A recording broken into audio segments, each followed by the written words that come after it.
Alright. Good morning, good afternoon, good evening, welcome. I'm actually gonna switch on some more music and just leave it on the beautiful face of Gunny while I get this set up, because I'm running a little bit behind here with getting everything sorted, but bear with me just a second, we'll get it all put together. Yeah. Okay, let's do this, and I'll be right back.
Okay, and we got some things sorted there. Let's get this here, and okay. I've got competitors joining. We can go ahead and switch on over to the main screen. Oop, maybe. There we go.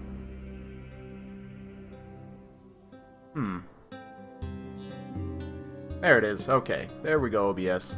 OBS is being a little bit of a potato right now, but that's fine. Hello, everyone. Eli, absolutely useless. Martin Van. Oh, I'm gonna butcher this. Herka? How's that? How was that? Was that pretty bad? Gotama, Bob Tresh, Aneurysm Sauce, Thomas, of course. Yeah, good to see you guys. Good to see all of you guys today. Gonna be doing some sweet King of the Hill action. I thought about doing this on Twitch, but I thought, you know, I think I am gonna actually try and keep many of the Warhammer streams on YouTube.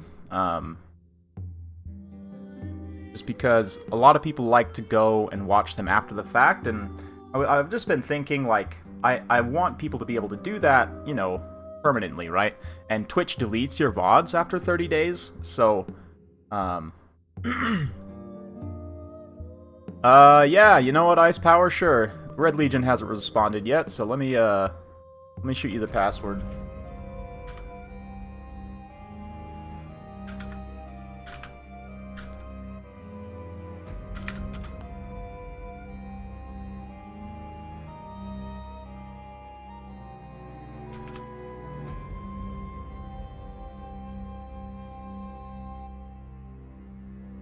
I can upload my Twitch VODs on YouTube, yes, and that's where I was just going. Yeah, so I could do that, which is fine. It's fine, but it just requires more extra work for me, which I'm kind of lazy. I'm gonna be honest with you guys sometimes with certain things. So yeah, just creating extra work for myself, and also it's extra hardware space because I'd have to, you know, record all those videos while also streaming them, and it's a little bit more hardware intensive, and yeah, like for my drive space, I would need a lot more than what I have right now, and it's just not, I don't know, it's not something I want to do. Twitch chat experience is a lot better, I agree, and I also will make more money from streams on Twitch, but I'm going to be doing, like, Civilizations. I've been meaning to stream some COD, but, yeah. I'll be doing some other stuff there for sure.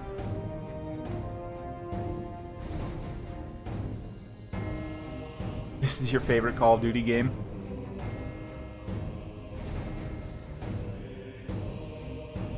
Okay, so I should probably give these guys some directions. Okay, and that's a little loud right now, so let me turn that. It's probably fine. There we go. Okay. Nope, not that map. Let's start on Ostermark.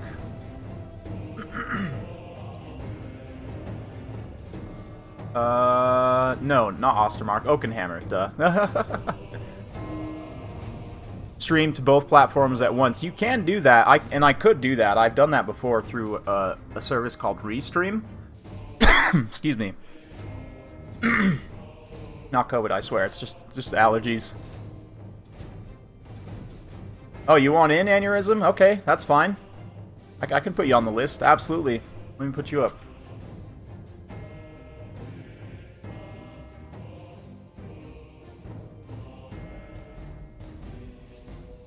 Oh, I totally butchered spelling your name, that's fine.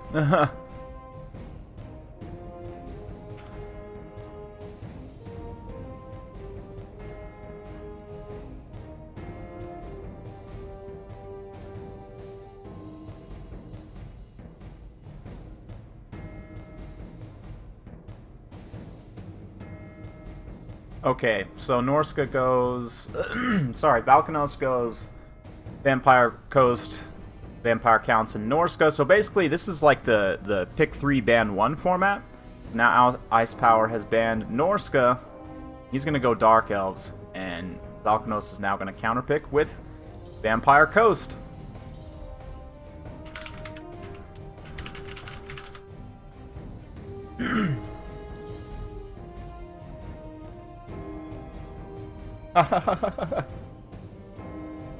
Oh, I'm fine. I'm fine. No, it's just allergies. No big deal. Hey, what's up, Steven? Thanks for coming. Yeah, glad you could make it. Just about to get started here. You haven't missed anything. So,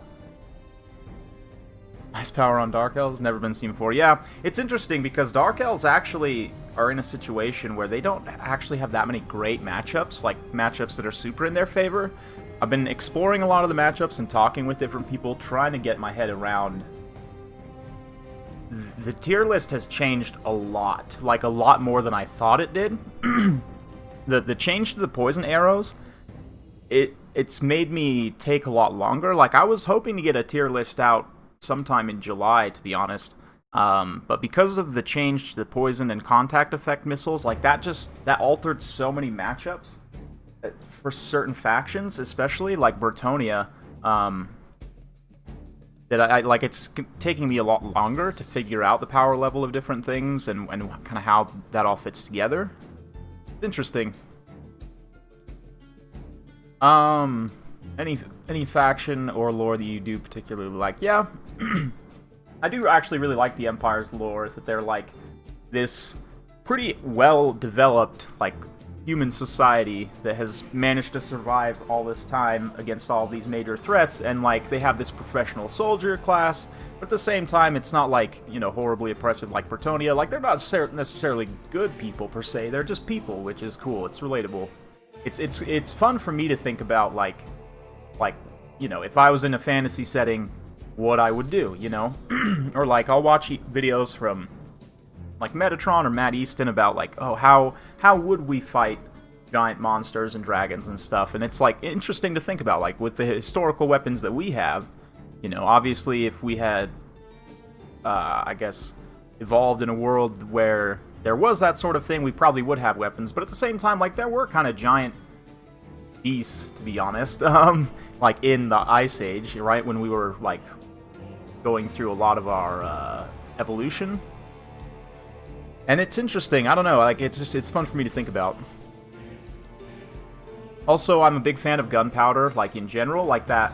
I like the whole pike and shot thing, that, like, super early gunpowder, kind of steampunk theme I'm a big fan of, so anything that has gunpowder is good in my book. Vampire pirates, be a lot cooler if they weren't so painful to play against. Yeah, Lizardmen benefit a lot. Bretonnia benefits a ton. Greenskins also benefit a ton, which they didn't really need, but Greenskins might be S tier now. I don't know. I need to double check, but and Undead are all still super strong too, because they didn't really get any nerfs or anything. But yeah, it's gonna take me a minute to figure things out. Dark Elves right now, though, circling all the way back around where I was before. Dark Elves are really not in great shape in terms of matchups. They don't have that many, like, really favorable matchups in my eyes. Just thinking through here right now, like, I don't really know if there's any that you could call favorable, truly. There are a few that are pretty bad, actually. Like, this one is thought of historically as pretty bad for a few different reasons. We'll see with these builds here. We'll take a look in just a minute. But, yeah, like, Tomb Kings also, you might think, oh, they have Lore of Fire, Armor-Piercing Missiles, should be good against Tomb Kings. It's, not necessarily in practice. Like, Empire hard counters them in a lot of ways with Volkmar and their other, you know, abilities. Lizardmen, maybe you could call that one favorable, although with the Poison Missiles now, that has radically altered that matchup, like I said. High Elves and Wood Elves both outrange Dark Elves pretty heavily and can consistently beat them from what I've seen because they have healing. Chaos maybe is the one you might call favorable, actually, because you can kite Chaos pretty well, and there's not a lot they can do about it. Same thing with Vampire Counts. Although that does take a lot of micro, and it can be very, very risky. Counts can have too much healing sometimes, too, but...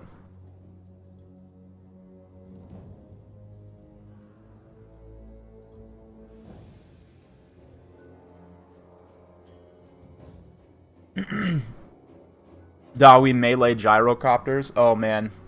Covered in saw blades? Yes! Yeah. I would love that. I would absolutely love that. Or, I'll show you guys this in just a minute. There's a unit called the Death Rollers. Let me see here. Let me see if I can Google this. It's from Blood Bowl, technically. But, yeah, here's the link from Forge World. See if I can get this. There we go. You guys can check that out. It's the Death Roller. It's a unit from Blood Bowl, but it is a giant, like, death chariot, basically, for the dwarves. Anyway, going to the builds here, now that they're actually getting started, we've got Luther Harkon, some gun bats, looks like Rotting Prometheans out on the flanks here, or those Mournghouls. They're Mournghouls, okay, makes sense. Nice stock, we've got 2 handguns, 2 mortars, halberds protecting them, 4 mobs, and 2 bombers. The Dark Elves, looks like we've got, what is that, probably 5 Dark Shards with shields, 4 Dark Shards with shields, 2 Bolt Throwers, Supreme Sorceress, Lore of Fire, Black Ark Corsairs with some spears, and Dark Riders. So nice wide build. He's going to have to be careful, though. You can see here Ice Power doing a good job screening out with his crossbows. Meanwhile, the gun bats are just kind of chewing on these Black Ark Corsairs. That's the only really good target. There's not great targets for them here, just because there's no real heavy armor units. I guess Corsairs have 80 armor, which is something, but... Nice little charge from Harkon here. He's going to drop down and, whoops. Oh, man. Let me get this here. Okay. Bear with me just a sec. Nice burning head, too. Doesn't quite get that missile line, unfortunately. Yeah, or did it melt a bomber there completely? Oh, yeah. Oh, yeah, I just completely missed that. There's a dead bomber there from that burning head. Burning head's just so good against Vampire Coast, because even if you see it, there's really not a lot you can do about it. But at least he did only get the 1 unit worth 500 points. I mean, that's pretty good value, but the Bolt Throwers are now moving up. Starting to plink in here, get those mortars. And the Dark Riders are going to be able to push up and around the flanks. I do think here, a little bit of a mistake from Valkanos not to bring any kind of mobility. I mean, I guess he does have the dogs in the back, but... Personally, I like to go a lot more active and aggressive, like using bats and hounds potentially together against these Dark Elf cavalry, just so you can ensure a pretty decisive victory. That way, when you have a mobility advantage, you can push back here, eliminate all of these Reaper Bolt Throwers. You can sweep up, potentially chew on a bunch of the Dark Shards, but right now they're just moving up, doing a great job kind of peppering on these bombers. The bombers did help win that frontline engagement pretty decisively, though, and the Mournghouls now popping out of stock, starting to engage some of these Corsairs here. That's a great engagement for them. This unit must have taken a lot of damage, though, from those crossbows. Dark Riders mostly getting seen off on this flank, though, by the ranged fire, which is nice. Not necessarily having to deploy the hounds there. Instead, they come over here and team up, just absolutely wreck one unit of Dark Riders. So Valkanos definitely pushing back pretty well, getting some nice damage in. The one operational mortar getting some good damage on the Dark Shards there. So pretty good stuff on both sides. Both players just absolutely scrapping here. Right now, I'm going to give the advantage slightly to the Dark Riders, or sorry, Dark Elves. That just popped up in my head because of that tooltip. Anyway, yeah, Dark Riders here getting charged by the Hounds is not great. This unit, though, with its extra charge bonus and attack, oh man, looks like it might have missed that potential charge on the Hounds there. But the nice timing push with that murderous prowess from the Dark Elves. The extra leadership will help them sustain a little bit longer here, but in many cases, they're still just getting absolutely wrecked. Oh yeah, there we go. With that extra charge bonus, actually Dark Riders with Murderous Prowess are 50 charge, which for a unit of this price is kind of ridiculous, to be honest. It's like super, super strong, considering they're hitting for, what, 76 weapon strength on the charge. Absolutely beautiful. I'm a huge, huge fan of Dark Riders, as you guys know. Probably one of the most cost-effective units in the game, if used correctly. They're going to get a really nice rear charge on those Hounds there. Halberds are there to help, but Dark Rider should be able to pull away.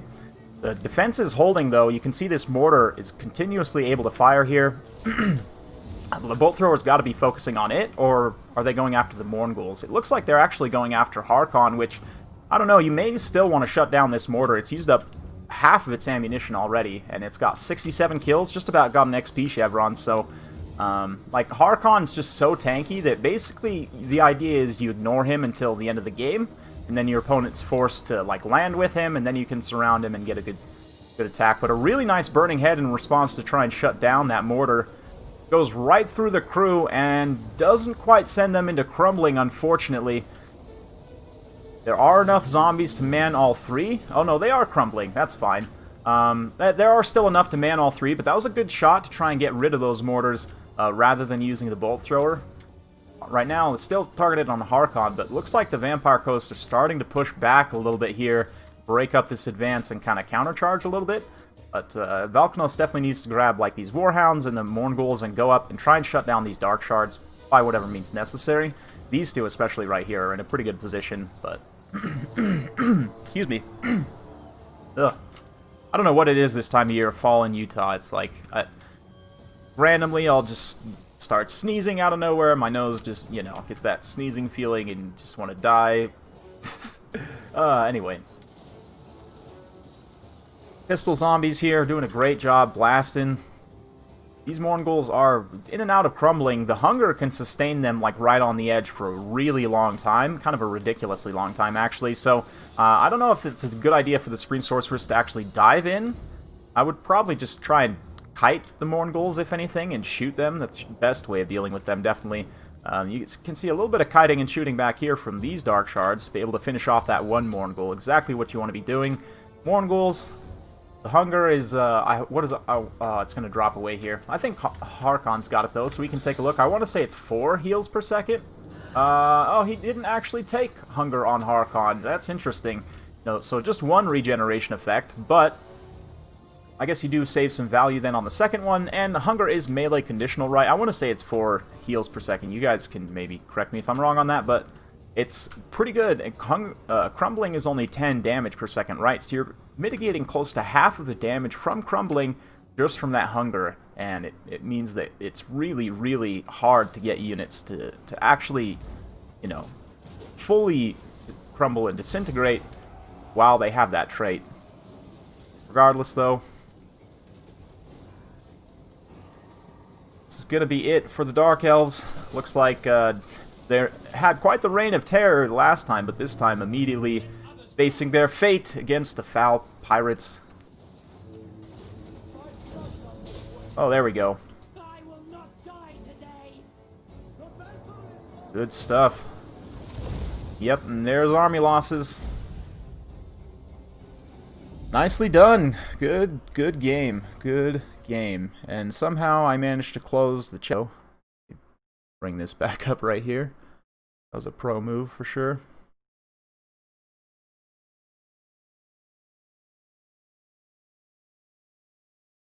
Okay.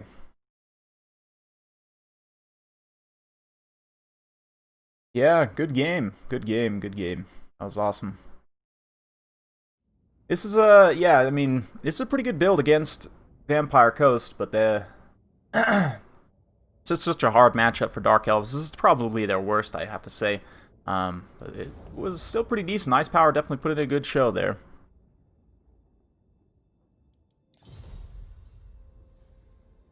Alright, let me get the next competitor. And...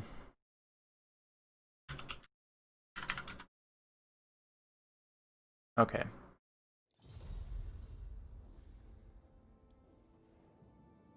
Alright, and that's sent there. Let's go ahead and pick out the next map. Do Plain of Spiders.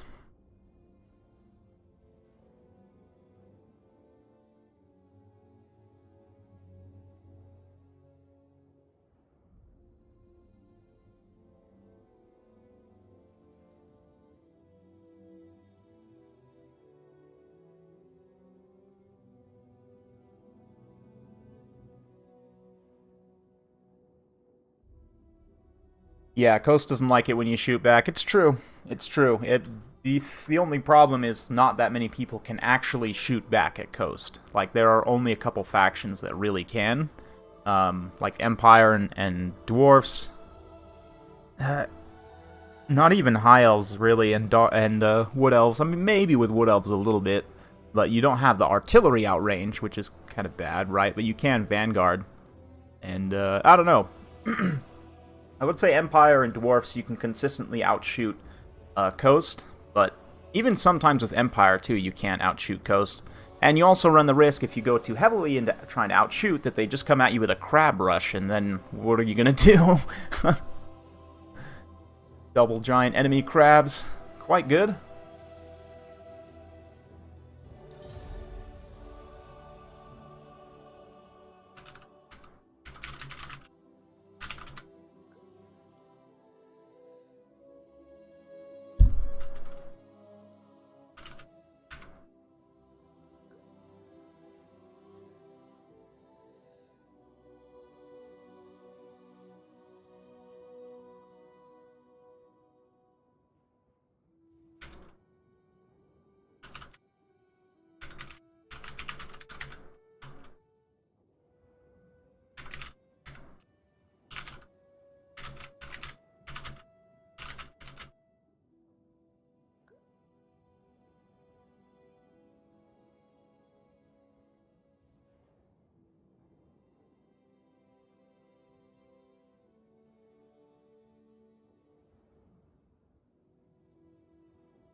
You like my Steam name? Yeah. For those of you who know, you know, but it's a fun one for sure.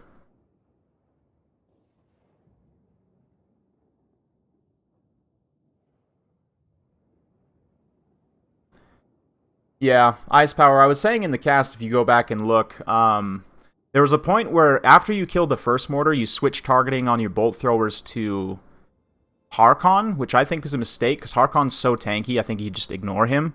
And instead of shooting him, if you had shot the other mortar, and you could have probably shut it down with your bolt throwers, and that might have won you the game. You still were going to have problems probably trying to kill Harkon.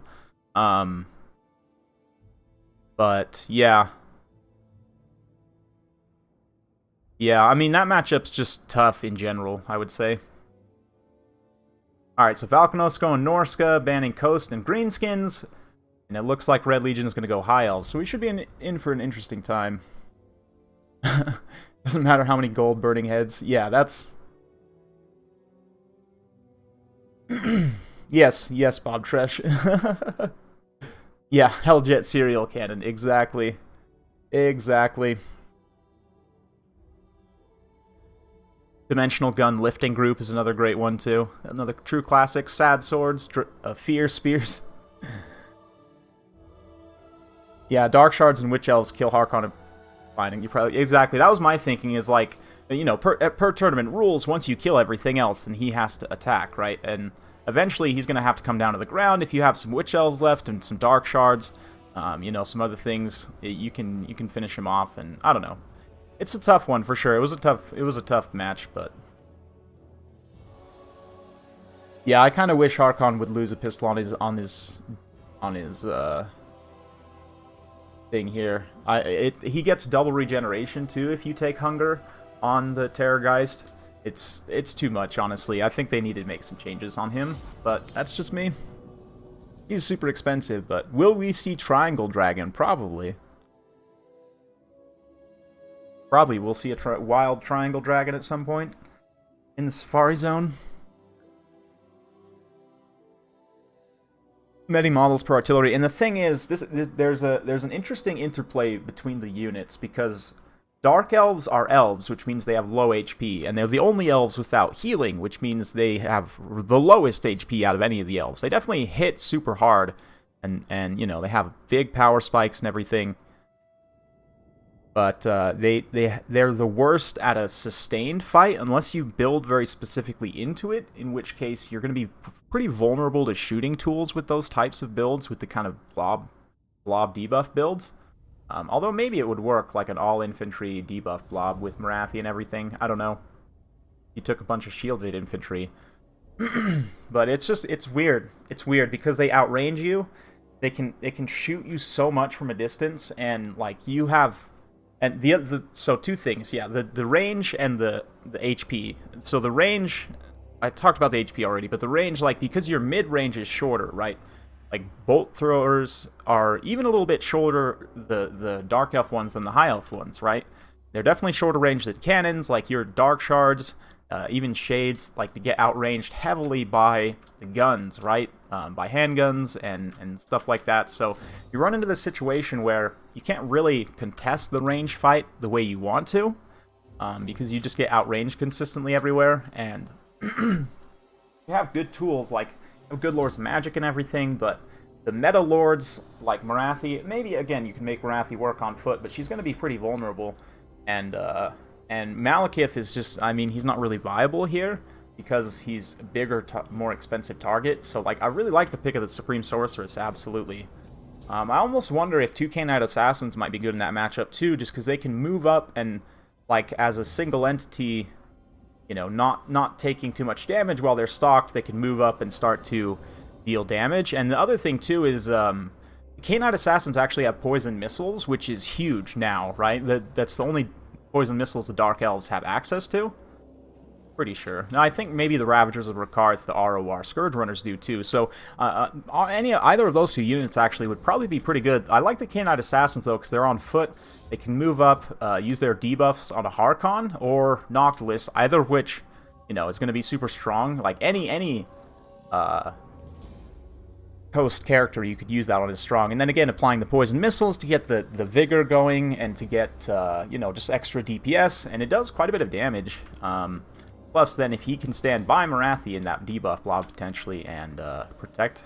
Anyway, let's talk about the builds here. For the High Elves, we've got a Star Dragon up in the air, some Illyrian Reavers in the back, 3 Lothran Sea Guard, 2 Rangers, 4 Silverin Guard? Yep, 4 Silverin Guard. Silverin Guard, great against Norska. They are literally a hard counter for Famir. Yeah, and then Teclis on a horse. Pretty good stuff. Teclis on a horse plus the Star Dragon is a powerful combo. It's risky against Norska because they're great at hunting monsters, but got nets. And he did not bring Enfeebling Foe. That's a big mistake in my opinion. That gives you another super cheap way to proc this Kindle Flame and enfeeble something so that the Star Dragon can eat it. For the Norskan side, though, looks like nice choice here. Also, Wulfric on horseback, relatively cheap kit. No Sword of Torgald. I actually really like the Sword of Torgald when he's on a horse. Gives him like 700 weapon strength or something. I don't remember. Balefiend here as well. Looks like he does have Enfeebling Foe and Penumbral Pendulum. Soul Crusher. A couple Berserkers. Got Marauders, Icehorn Marauders. No champs. You have some Famir here. 1 Famir with great weapons. Down in the low ground, a sneaky force of some skin wolves, and over here we've got more horsemen and skin wolves. So trying to do some skirmishing with these reavers, pull them out of position maybe, bait them into a charge into the skin wolves, but looks like Ice Power's aware of that. Going to be trying to not get killed here. I'm curious to see, Silver and Guard, you wouldn't want to just necessarily charge Marauders straight into them. I mean, Silver and Guard are going to take a while to beat the Marauders, but they will definitely beat them. I don't know how cost-effective it would be, actually. But anyway, the Berserkers here charging in on the Rangers would be definitely ideal. They could swiftly cut through those Rangers and get into the back line, start dealing with those Lothran Sea Guard. Looks like there's a net on the Soul Crusher there. I'd expect a breath attack very soon from the Star Dragon.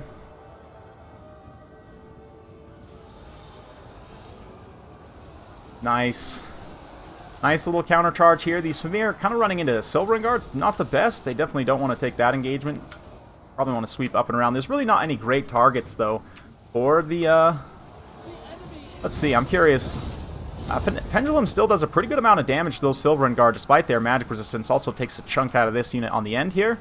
Right now, the High Elves are holding pretty well. Valkanos kind of just took a straight-up engagement here, which I think is not what you wanted to do. Definitely wanted to try and pull the High Elves off of their high ground position. And, oh, man, this is going to be devastating here from Teclis. This Convocation will be much, much more impactful than that. Oh, maybe not. Oh, I actually got mostly High Elves there. Yeah, leads to those Silver and Guard getting terror routed. So it did get one unit of Marauders. I thought it was going to get both these Marauders, too, which would have been absolutely great value. Instead, Teclis kills some of his own elves. Teclis, what are you doing, buddy? Teclis going full Dark Elf. Anyway, over here on the side, Marauder Berserkers already cut up a lot of those Rangers since the Reavers lost out on that fight. Now, Silver and Guard are actually not trading great here against these Marauders. I'm pretty surprised. I guess it's a pretty cost-effective trade for the Marauders, and in many cases they're getting some support as well. This is bad, though, in the center. Soul Crusher gets dropped here. The Famir hero, like, blocking the Star Dragon right now and blocking Teclis. Look at this guy. Look at this guy. He is just standing in the way, not allowing the Star Dragon to get any of the Kindle Flame attacks while this Soul Crusher is... Oh, man, this has been a hilarious match. I'm not going to lie. This MLG Famir block here is probably the most hilarious thing I've ever seen. So Star Dragon's going to pull back up into the air and try and figure out, okay, I didn't make any contact there. What? Oh, yeah. Meanwhile, the infantry fight, Norska does need to win pretty decisively, and these Famir, oh, yeah, that was a... see, again, they took that engagement, and they were able to win there, but I still think it was a mistake. You definitely needed those Famir in the late game, yeah, to go after this Star Dragon here. That's your only real, like, elite anti-large. I mean, I guess the Skin Wolves can try and pull back and get on them, but... And instead going after the Archers, which, again, I think is maybe a little bit of a mistake. I don't know, the MLG Famir block might not be enough as the Soul Crusher goes down anyway. I'm not sure where Wulfric's at, but the thing about staking the Star Dragon here, some people might think, oh, just take Imrik, he's like a better Star Dragon, but no, the Star Dragon can't actually be Hunter of Champions, which is totally a word. Yeah, you can't use Hunter of Champions on non-heroic units, right? And since the regular Star Dragon is a non-heroic unit, it specifically is meta in this matchup compared to a character on a Star Dragon, either Prince or Imrik. Yeah, unfortunately the MLG Famir block was not enough. Valkanos just making a couple mistakes with his anti-large units. He still might be able to come in and win this, though. I mean, look at this. Nice enfeebling foe as the MLG Famir comes back. The true hero of the Dark Gods. Champion of Chaos here. Skin Wolves need to detach. They really need to detach and start fighting the Star Dragon. Like, yes, the Star Dragon does fire damage. Oh, man, it got back up in the air. That's bad. It has enfeebling foe, though, right now. Teclis gets a charge in. He's going to try and finish off this Bale Fiend. Great job by Ice Power, or sorry, Red Legion here. Bale Fiend holds, though. Of course he does. He's a true hero of the Dark Gods. He holds at least for one attack animation. That attack animation actually misses. A rare miss for the Star Dragon. Oh, man. And there we go. There's a chunk taken out. Skin Wolves now moving in a little bit late. If they could have got in contact just a little bit sooner, they could have probably saved that poor Famir. But now, nice overcast net to pin everything in place there. Skin Wolves, he's going to unleash one more Fiery Convocation as well. But here come the Great Weapon Famir chasing chasing Techless off. Yeah, I don't think they can finish off the Star Dragon. Maybe, but Techless plus the Star Dragon together, still going to be a potent combo, especially because the Star Dragon still has so much HP. Got 2 XP chevrons, up to 63 attack, 57 defense. Oh, this backbreaking regrowth here, that's the end. That's the end. It's over. GG. Yeah, I'm not the biggest fan of Skin Wolves in this matchup. They're okay. They're pretty mobile, but because High Elves are one of those factions now, like, that have so much access to fire damage and actual specific synergy that comes from fire damage, like, even in matchups where you don't necessarily need it, right? Like against Empire, for example, where they don't necessarily have units that are weak to fire damage to begin with, you would still maybe take a fire build because it's just strong synergy, right?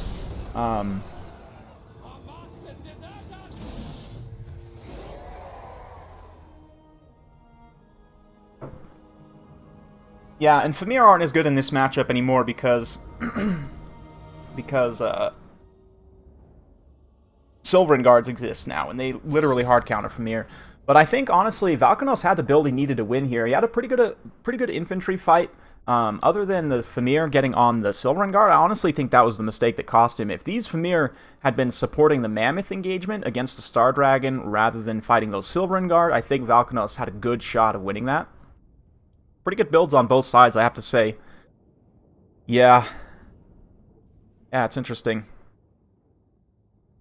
I might try and figure out a way to bring the Arawar sisters here. That's going to be pretty expensive. I guess maybe, even if you cut 2 Lothern Seaguard, you couldn't even bring them. So maybe not, but it's good.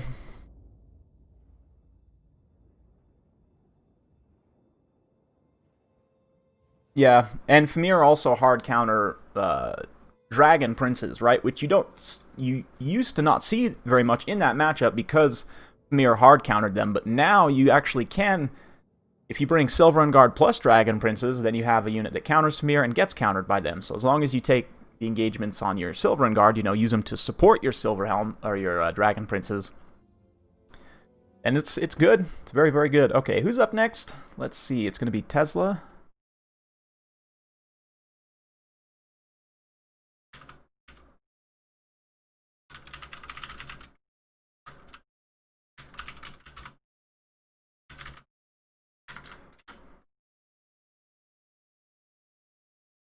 Please do another tournament without undead. Okay, if you insist.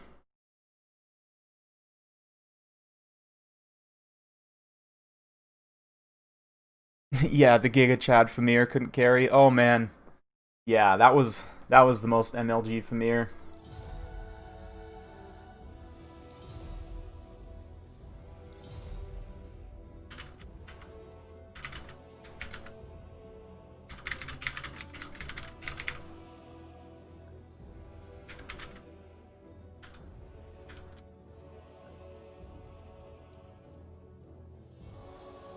Okay.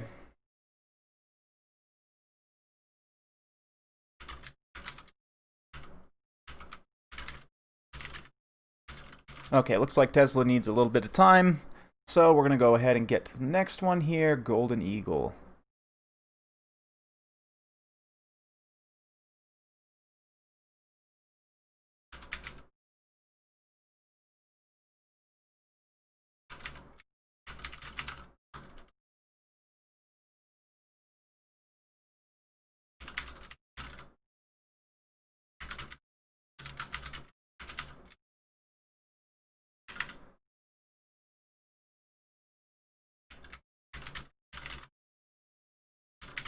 Okay, there we go. Beautiful, beautiful game. That's a grudgin'.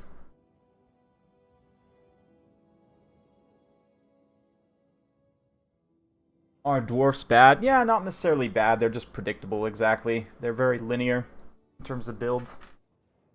I mean, you have some variation within that play style, I guess. It's a very nuanced way to play that play style, but they have a very one-dimensional play style for the most part. Like, you can do some things. You can do some fun things with dwarfs, like all Vanguard rushes, or yeah, that's basically it. Otherwise, it's like a missile artillery camp. which is, you know, they have some of the most cost-effective infantry, defensive infantry, I should say, in the game. Their infantry does largely lack offensive output, though, besides a few specific units, like hammers and slayers, right? So their primary power comes from their shooting, and they also don't have any monsters, which is a big problem. And all of their lords are foot lords. Basically, I mean, some of them have a giant toilet, but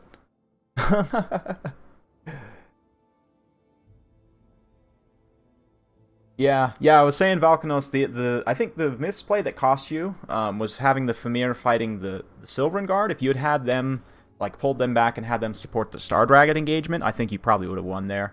But yeah, it was a good game, man. I really like that build. That's a decent build to try and take on Silverin Guard.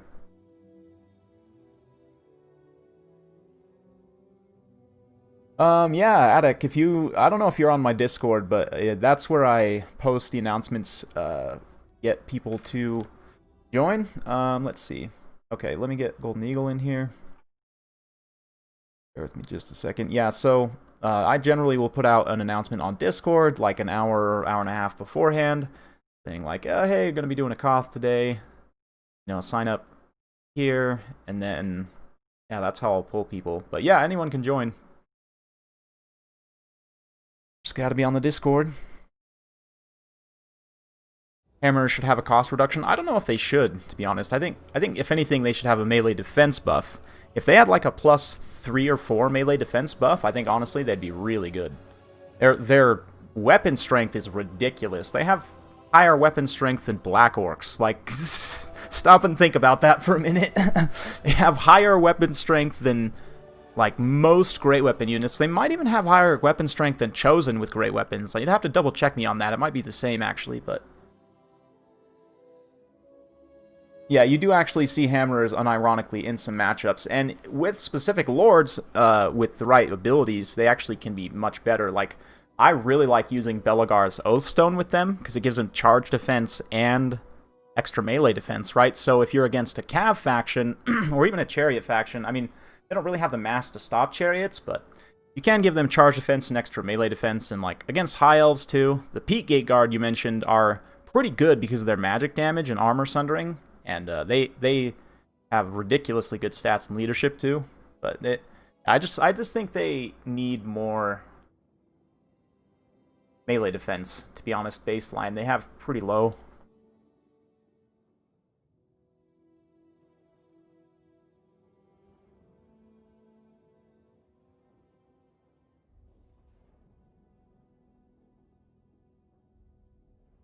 People bring hammers against Chaos? Not usually, although that'd probably be a pretty good matchup to bring them, I would imagine.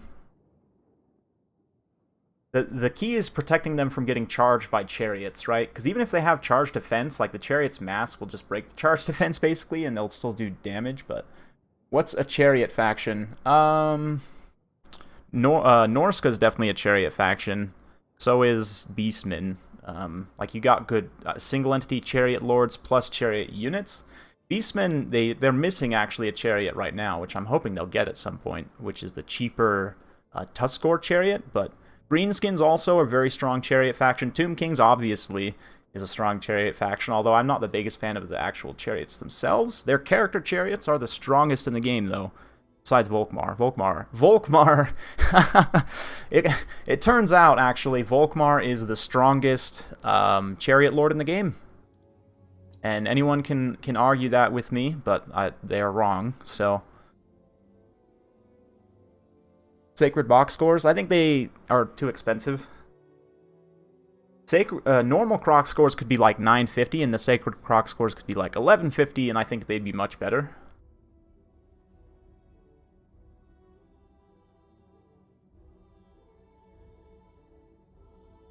Yeah, if you had the tools to shut down Chariots, like, actually, Thorgrim, because he debuffs enemy melee defense, and he also has a melee defense aura buff, and his mass can block Chariots, he's actually pretty good to synergize with Hammerers as well. Thorgrim or Belagar both, or even the regular Dwarf Lord, I think he has the defensive buff at least. Any of those guys will synergize pretty well with Hammerers. Volkmar is as OP as Harkon.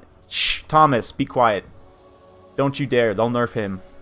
I swear to God. No, actually, I do think Volkmar's, the Grand Soulfire needs max 3 charges. I mean, most of the time you're not going to use more than 2 anyway, just because of the length of the battle. But I think, yeah, definitely that Grand Soulfire needs a max number of charges. And the regular Soulfire, too. I think Grand Soulfire should have 3 charges, and the regular Soulfire should have 2. So that you kind of get the extra value from the Grand one, even though it has a longer cooldown. Yeah. You see, the higher unit model count, it looks nice on paper, but actually in practice what it means is they lose killing power a lot faster than other chariots because they don't actually have more HP than other chariots, right? It's still the same amount of HP, it's just divvied up over more unit models. So they start to lose their stopping power faster, whereas 3 model chariot units are, you know, they take a lot more damage to down per model, right? Because each individual model has a lot more HP. The impact damage, though, from the extra models is pretty helpful. The fact that you can't go full, you know, spaghetti line wide with all the models kind of negates that a little bit, but it's still pretty good. They do a lot of damage. There's a limit on Volkmar's Faith. Yeah, true. I mean, you do only get 2 banishments, right? So...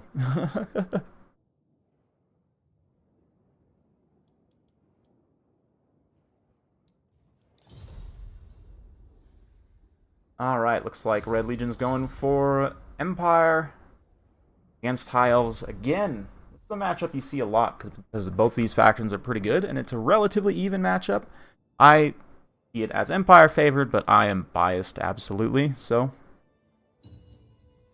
Balthazar, double Warrior Priest. There we go.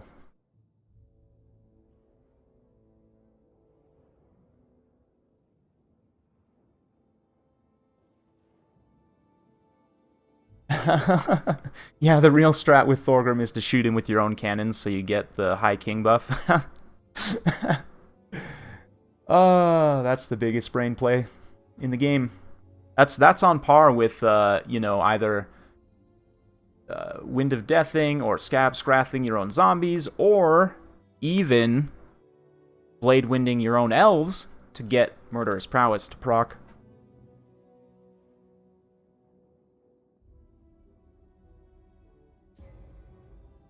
Double mini Borises. Yeah, Balthazar double mini Boris is actually kind of good in some situations, believe it or not. I say good, it's not really, but it can be funny.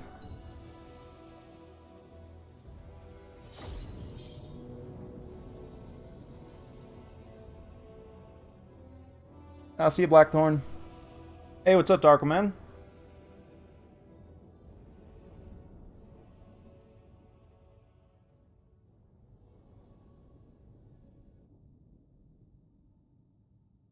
Only big brain ideas in this chat. Oh yeah, only big brain ideas.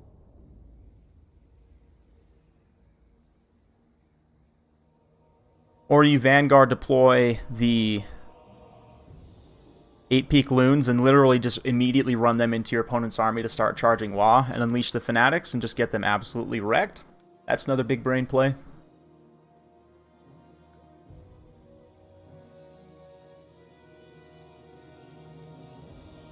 Alright, let's see what big brain plays these guys got.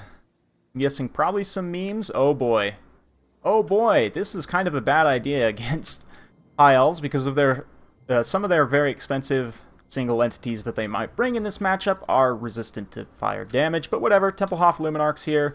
Got the Roy Altdorf Griffs, a couple of Reichsguard, or yeah, one Reichsguard, one Empire Knight. Nice. You don't see Reichsguard too much anymore. I really like him in this matchup though. Let's see here. Spearmen with shields, swordsmen, Sigmars, Sans. Where's the Lord? Oh, it is Balthazar. No, Marcus. Never mind. Looked like Balthazar from a distance. Amber Wizard. Got some spears. There's a mini Boris, of course. The true hero of the Empire. Probably one of the most interesting heroes in the game. Man, they updated his model too, and he looks really good now. Yeah, looking good, Mini Boris. Looking good. He's got all of his commendations. medals. Yeah, I'm a fan of the Empire Captain. He's a cool dude.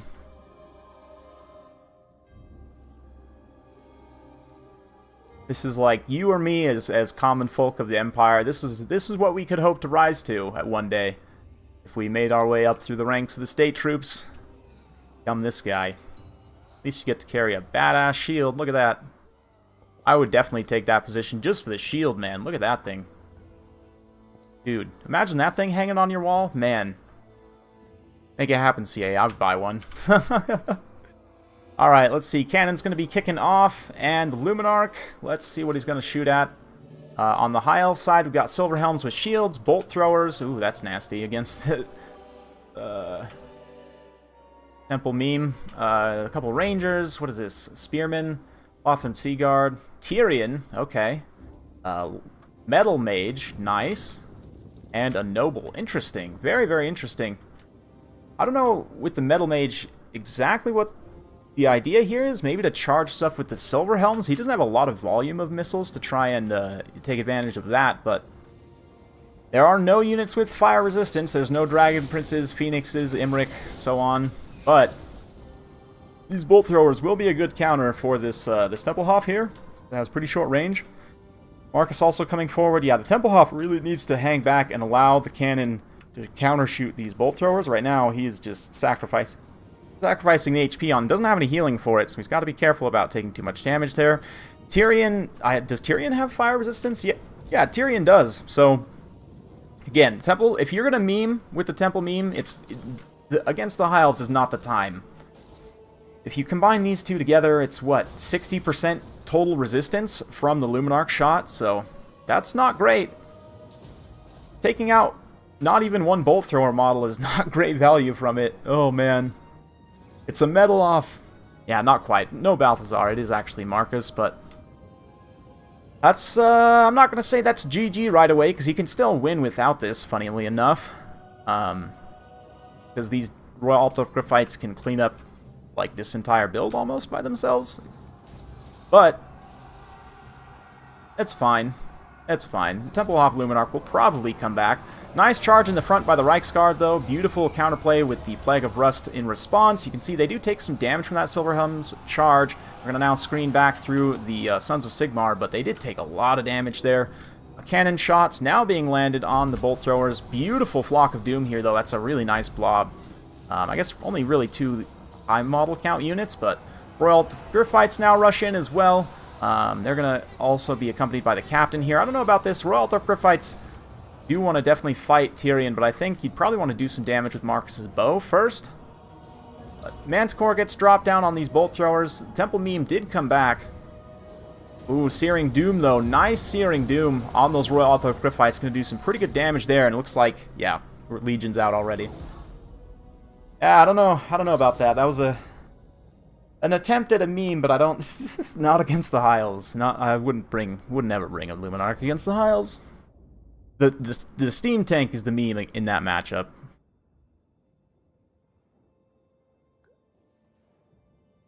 Oh, no worries, no worries. Yeah, it was going to be rough for you regardless there with that build, but okay, let's see who's up next. Golden Eagle wins by default. Aneurysm Sauce, let me get you in here.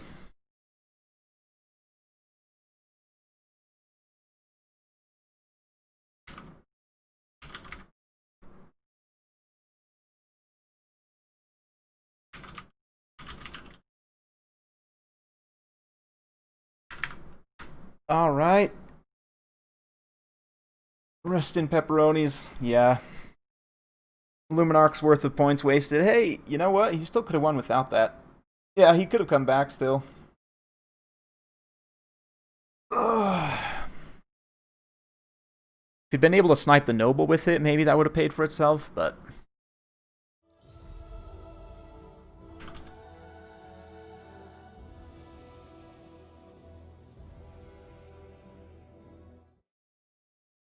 Alright, and there's Aneurysm Sauce. We're going to go ahead and switch up the map, even though we didn't get a fight on that one for very long. Let's go for Let's switch it up. Let's do MP Peak Pass. No, Peak Pass is too big. What was I thinking? Alpine Ridge. Oh, yeah, I see how it is, Red Legion. I see how it is.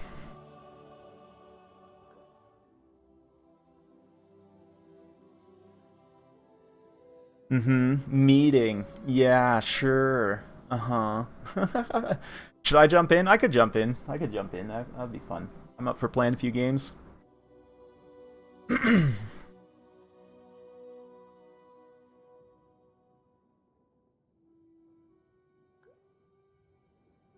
Okay.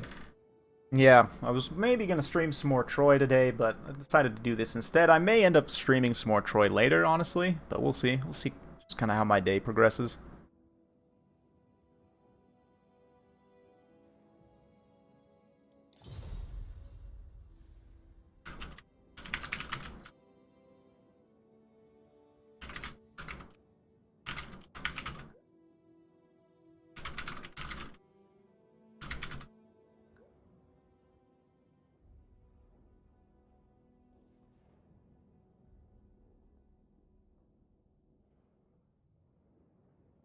Devastation of Ostermark? No. No way. That's way too much of a troll. That map. That map is ridiculous. Definitely should not be in the multiplayer pool. Used to think it was kind of okay, but yeah, now I'm just over it. I like open maps. Lots of tactical flexibility.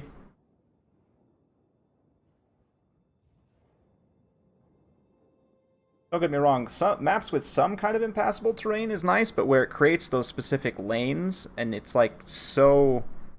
I don't know, that map is like asking you to corner camp, basically. It's bad. Still can be fun, but it's not great. It's only free for 24 hours, that's correct, yep. Yep, which I definitely would recommend if you can pick it up for free. It's well worth it.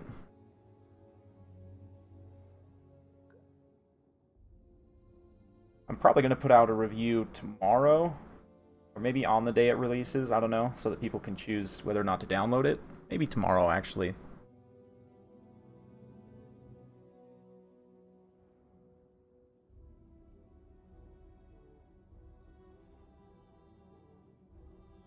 I think bolt throwers are probably the better choice against Empire, because they help against cavalry and cannons. The cavalry is really the one of the biggest problems. And then you can also use them against steam tanks, which can be a big problem, believe it or not. So, ooh, Aneurysm Sauce going for greenskins against Golden Eagle's Empire. Interesting. Interesting.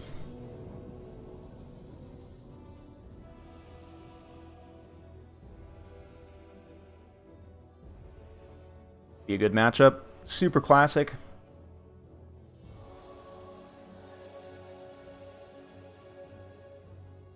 I don't know what the full asking price is. What is it, like, it's not a full game, right? I think it's 40 bucks. I'll have to double check.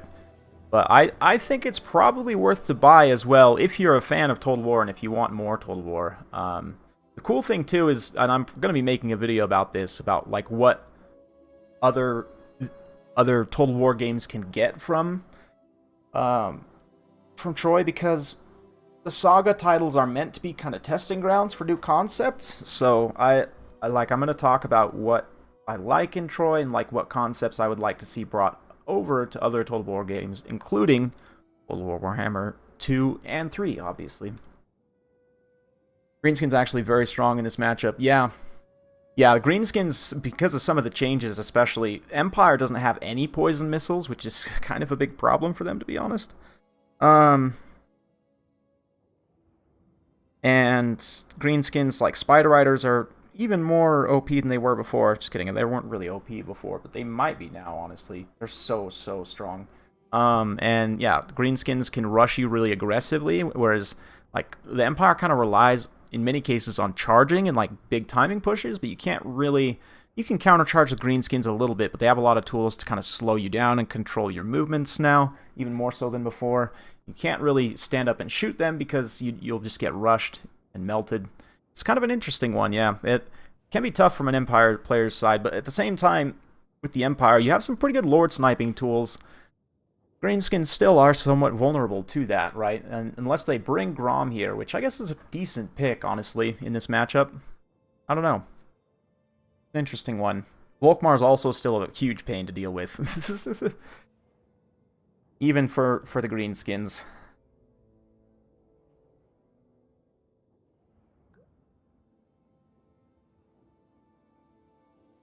Yeah, Total War Warhammer 2 is hard to beat. It's hard to beat.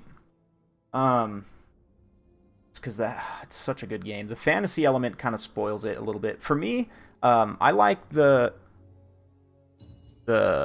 stuff they have in Troy a little bit more than Three Kingdoms. Like, I find it a little bit more engaging, maybe because I'm more familiar with the storyline, or like they do actually have some kind of fantasy type units and heroes and stuff. So, like a little bit more so even than Three Kingdoms. So I like that. The multiple resource system is something that I've been gushing over.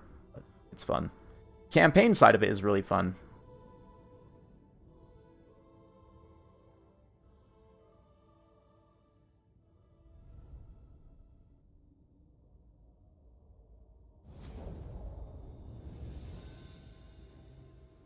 Yep. Yep. Spider Riders are the best light cab in the game, for sure. For sure.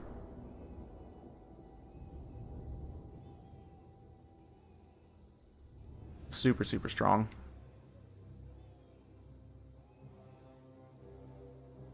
Yep, they can sub for Spider Riders in most cases. Yep, and what you can do also is take 4 Spider Rider Archers and 4 Spider Riders. And it's pretty good. Pretty good. Hey, happy birthday, Angus. Congratulations on surviving 2 decades. More fantasy Total War games after Warhammer? I would imagine, considering how much money they've made from this, that they wouldn't want to stop. And they have this full fantasy team now, right? So, anyway, let's go ahead and take a look at the builds here. Sorry, just checking something. Okay. Yeah, looking at the builds, we've got Black Orc Big Boss. Bob. Good old Bob. Skarsnik. River Troll Hag. We've got Savage Orc Biggins in the back. Bunch of Error Boys. Warlords Boys and 8 Peak Loons up front. Some more Biggins over here. Wolf Rider Archers. Which are pretty good. Wolf Rider Archers are pretty good here. No Spider Riders at all, though. Very interesting. And also no Stone Trolls. Both interesting choices. Those are super meta units for the Greenskins right now. For the Empire side, Volkmar the Grim. Very nice. We've got Knights the Blazing Sun. Luminarch again. So, Golden Eagle deciding that the Luminarch did not get its full justice is going to bring it now here. And fun fact, this thing absolutely obliterates the River Troll Hag, as you will see in a moment. Yeah, Knights the Blazing Sun, as I mentioned. Royal Altdorf Griffites. No Warrior Priest for Banner of Eternal Flame or for buffs, which I think is maybe a little bit of a mistake. Also no healing for the Royal Altdorf Griffites, but it'd be okay. Crossbowmen. A couple of Crossbowmen might be tough to protect against this nice wide rush. Poison is why, yeah, and they have good melee defense. They have 22 melee defense, which is good for Skirmish Cav, and they also have poison both in melee and at range, which is what makes them so strong. And Strider, yeah, and Strider. Strider Riders.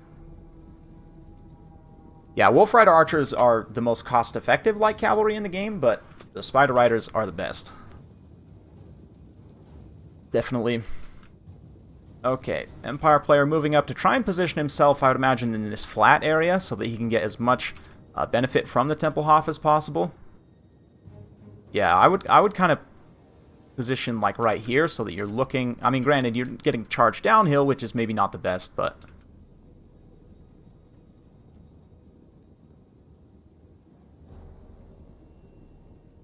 Yeah, not too many high-mass units for the Greenskins player, which is going to be a problem. I was going to say Volkmar, I think, could be a big problem here. I mean, you do have Fungi, which could enrage him, but I just don't see the full DPS here. Like the Orc Arrow Boys, I guess, if they all focus fire on him while he's enraged, would actually be able to take him down. Oh, man. Oh, man. Here we go. Oh. Oh. Oh. Oh, man. I actually haven't ever tried this yet, but on paper, that's yeah. I mean, one shot and she's routed, like 2/3 of her HP there. Oh, nice piercing bolts of burning too. Was that just on goblins? I don't know if that was actually worth it, to be honest. That was probably not worth it at all, to be honest. But nice Luminarch shot on that River Troll Hag. She is gone. She will come back, but that's a huge amount of her HP down already. Crossbowmen pull up. Going to start counter-skirmishing some of these Wolf Rider archers. Volkmar also pulls up. He's going to try and break up this advance a little bit here of these Warlords boys. Spearman moving into a protection position, so some really nice play from Golden Eagle here so far. Scarsnick for Aneurysm Sauce. He does not have Trixie Traps, so he's not going to be able to hide himself. And here comes the Luminarch shot. Oh no, Scarsnick, no! No! Oh, that didn't actually do too much damage. Looks like it wasn't the most solid contact there. Knights of the Blazing Sun moving over to this side. They countercharge in on the Goblins. Nice, Cascading Fire Cloak there. They're now going to overrun into the Wolf Rider archers, or perhaps these Orc Air Boys. But yeah, there are these big uns hanging around there as well. I need to be a little bit careful. If those big uns charge in, they could have some serious problems. But another Luminarch shot there on Scarsnick. He is going to now engage on... looks like he's got... yeah, Volkmar. Is the Fungi actually active on Volkmar right now? Nope, looks like just poison. If he does get the Fungi and Volkmar here to enrage him, that's going to be really important. Keep him from just absolutely super buffing all of his troops here. Looks like he did pop the buffs maybe a little bit early without any units actually in range to support. Taking a lot of damage here. This Soulfire is going to do a ton of value in terms of damage. Yeah, the Savage Orc Biggins are like an ideal unit to use that against. A high value, low armor kind of type unit that relies on physical resistance is perfect. But Knights of the Blazing Sun getting a good charge in here. We'll come in close. There's the Fungi we were looking for. Now enrages Volkmar when he's low, so he can't escape. Scarsnick's also taking a lot of damage here, so it's looking slightly in the Empire's favor at this point, but they're managed to break up the advance over on this side here, push up these big uns potentially, get in the back line, or use those Wolf Rider archers to charge the crossbowmen. Yeah, Volkmar's probably going to go down here, and he does go down. The assassination debuff, and now the Wa being popped as soon as he goes down. Interesting, as the timing push kind of all across the board. Quite a few units in contact here. Looking like potential disaster for the Empire. They do still have the Luminarch on station, though, ready to fire and, you know, nuke the rest of the Greenskins characters. This is a bad situation for these Knights of the Blazing Sun, though. They're caught out in this back line, getting shot by 3 different units of Wolf Rider archers. They do have 100 armor, but actually it's sundered down to 70 because they're fighting the Warlords boys, so that's actually a really bad situation for them. Royal Altar of Griffite's still pretty healthy, though, with Terror. They can also get into this back line and try and terror out some of these Orc Air boys. Very nicely done. Giant River Troll Hag did come back. Luminarch's now queuing up another shot. Oh, yeah. Oh, swing and a miss, I think. Yep, looks like it did not make contact, unfortunately, there. A nice dodge from Aneurysm Sauce. Crossbowmen are able to be bailed out, actually, by the Knights of the Blazing Sun there with a tiny little charge, and they are able to pull through as well. Fate of Buna on the Royal Altar of Griffites, there's no healing for them, so that is actually going to be pretty good here. Spirit Leech maybe would have been better, but they do manage to get a terror route on the Giant River Troll Hag. The Luminarch now switches over to Scarsnick once again. If it can get rid of Scarsnick, then this is very much winnable for the Empire. If not, they will slowly get overwhelmed here. Looks like it actually has an interrupted line of fire right now because of the Sons of Sigmar. This is one benefit of Scarsnick, is he's pretty short. He's pretty short. Oh, the blast, though, coming from the side there, cutting through a bunch of those goblins. Very nicely done from the scroll from the Fire Wizard there. Those goblins are likely to break, and hopefully that means the Sons of Sigmar can probably pull back. I don't know. Right now, the Luminarch's engaged in melee by Savage Orc Biggins, which is not great. And it looks like the rest of the Empire army has been cleaned up, and suddenly things are not looking too great. The loss of Volkmar proving pretty decisive here, and no healing for the Royal Altar of Griffites means the Giant River Troll Hag can actually punch them back and do some damage. She's matched up against a couple of the unit models here. Heard a net go off somewhere, but I don't see Luminarch trying to queue up its shot to go against Scarsnick. But these Sigmar Sons, again, just kind of standing in the way. Nice hit of those Fanatics, too. We missed that a little bit on those crossbowmen. But Luminarch, can it fire while in melee? Nope, doesn't look like it. And with the rest of the troops pretty much being routed, only the Luminarch's left. As the Luminarch takes damage, you'll see that balance power tip more and more. But come on. Yeah, no, this is over. Luminarch's having a hard time actually firing here, which is one of the main downsides of it, is it's not It's super reliable. It's kind of janky sometimes. But it was a nice attempt. Definitely enjoyed watching this troll hag get blasted, although she does get the last laugh here. Warlord's Boy is not a common pick at all. Yeah, you usually see, if you're looking for armor sundering, you usually see the Rusty Arrows, obviously, right? But I actually really like the Warlord's Boys. They are immune to psychology, even though they're not unbreakable. They have armor sundering, which is great against a multitude of factions. Yep. Got decent leadership for goblins because they're regiments of renown. And immune to psych helps a bit.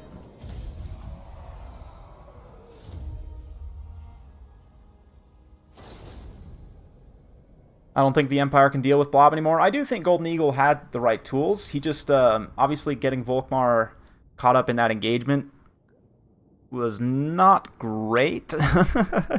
And it is kind of a meme build. I mean, obviously Luminarch it's not a meta pick by any means, but it can be useful in certain scenarios. Unfortunately, we just wasn't quite able to finish off. Yeah, can you guess what my problem is with this build? There is an issue. It's no Pistoliers. Yeah, no Pistoliers. I would actually have cut probably the Royal Alta Gryphites, honestly, for Pistoliers. Yeah, 3 Pistoliers, maybe cut some shields, get a 4th or something. But that's it. Yeah, useful when shooting them, for sure. They got a lot of armor sundering tools.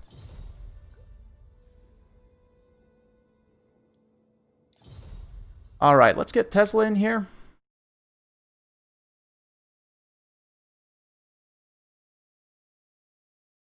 Or, you know what? Let me see. Let me see if he's ready.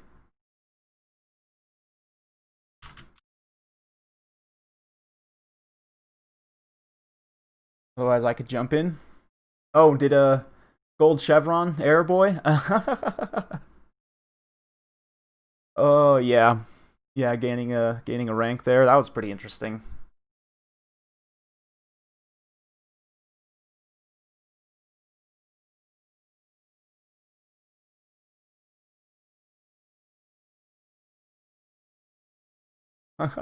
Yeah, it has to do when a unit's firing at both friendlies and enemies. It can backflow the chevrons to actually give them rank 9.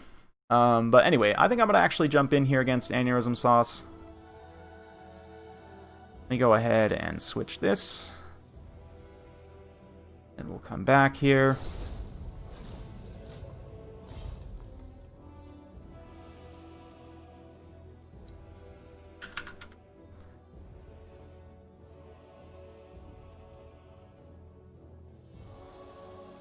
Oh, whoops. I couldn't guess my own password. Ha! There we go.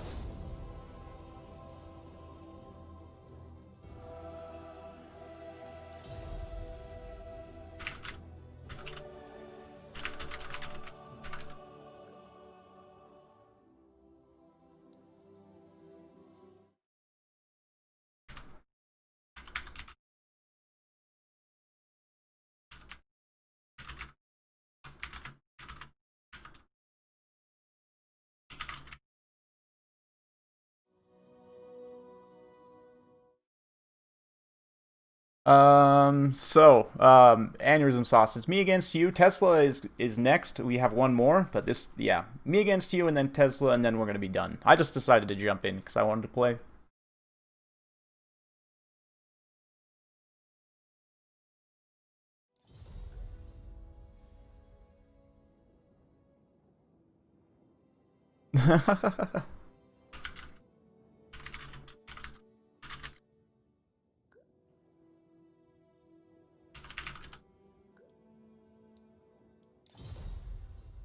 Should I go an undead faction? Oh, Bob, come on. Why you gotta do me like that, Bob? Maybe if you bought a super chat, I would consider it.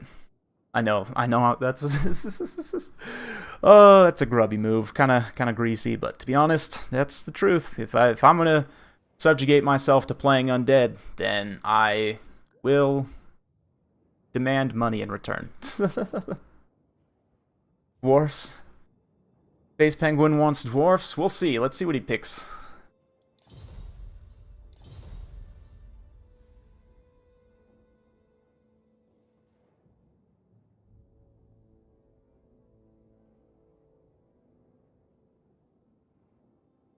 Tomb Kings. There we go. There's some undead that is not quite so egregious, not quite so distasteful.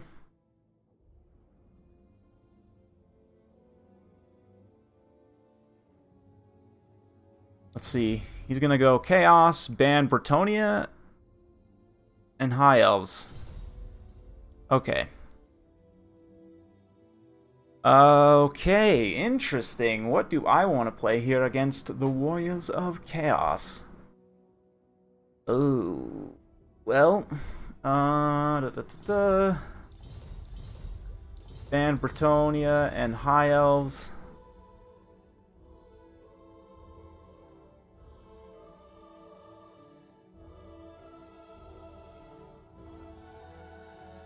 All undead factions plus the factions they choose to ban. It's true. It's true, just because I'm that spiteful and hateful. Let's see. What do I want to play? What do I want to play? I could be dumb and play Wood Elves, because I never play them. Or, let's see. Hang on, let me look at something real quick. You know what, actually, let's go... Yeah, hang on. Check something.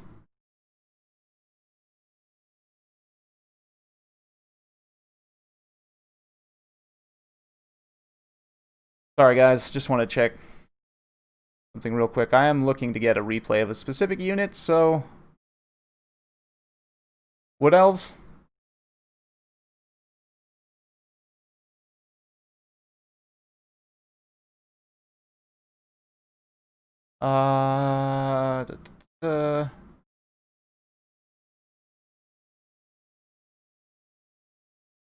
Empire Pistoliers. Yeah, no, I already did the Pistoliers. But I think I'm going to go with Skaven, actually.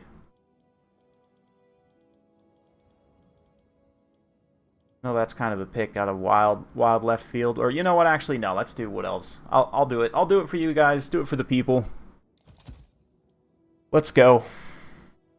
Let's go, Wood Elves.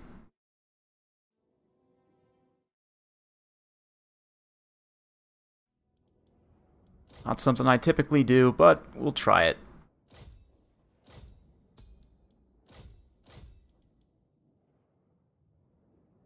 Okay.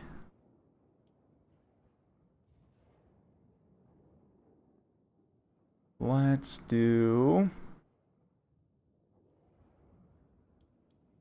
You know what? Yeah, we're doing it. We're doing Orion. We're doing 3 Hawk Riders. Yes, and 2 Eagles. Because this is just the way things have to be. Also, do we want Lore of Life? Lore of Beasts, maybe? Let's take Lore of Beasts and just summon Manticores. Don't need to worry about Lore of Life. Can misuse our Manticore summons just fine. And then, what are we lacking? So, I've got units to deal with, like, cavalry and air, primarily. We need some meat for them to chew on. We do need some kind of skirmish tools as well, so let's grab maybe 1 Glade Rider Hagbane tips. A couple Glade Guard with Hagbane tips. 1 more... These guys? 5 like that. That's kind of janky, but... I guess that could work, maybe. Perhaps. It's a weird one for sure. No?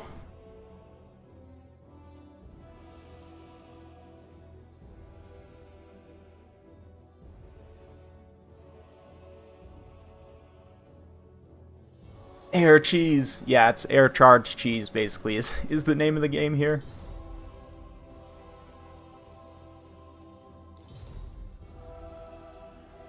No Weight Watchers. Yes. Yes, correct. No Weight Watchers.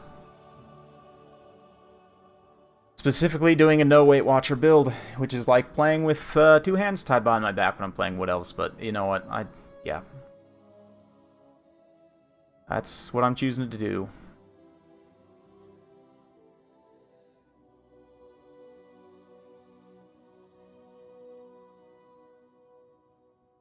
You know, actually, I might do this, though. Speaking of armor-piercing missiles, we could do that. We could do that. And actually, these guys... What if we did this instead? Would I have enough to buy another Glade Guard? Oh, it's so close! No! Oh my goodness. No. No! 2 gold! Arrgh. Angry. Do I actually need these Glade Riders with Hagbane tips? I think so. Maybe not, though. Do I need the Hagbane tips specifically? Try without. It's probably a good idea to have the Hagbane tips, but this would allow me to take 1 more Glade Guard, which having more units for High Elves is always nice.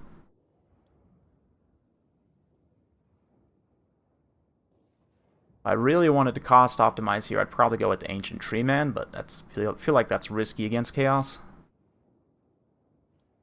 Do I have enough shields, enough gold to buy shields for one of them, potentially?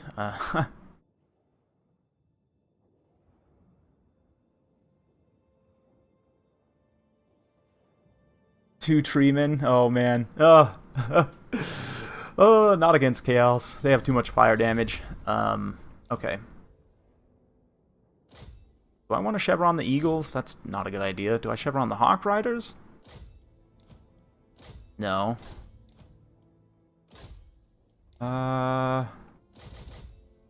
There we go. We'll give the armor-piercing ones better refire rate. How about that? Alright, let's do it!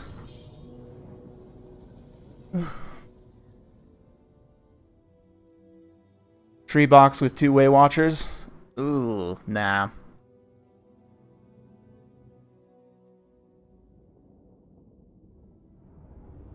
I am probably going to box, though.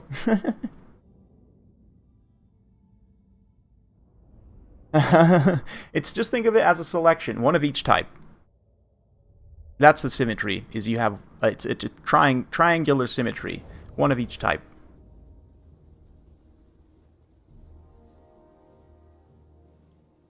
Alright. Orion will start in range. For the rest, how do we want to do this? Think. Okay. Mage.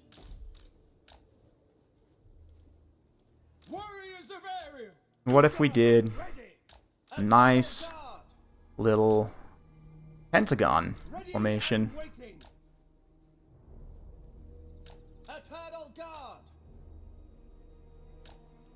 There we go. Pentagon of Glade Guard. We can hide them actually right here, probably. There we go. And then these guys can all be in here.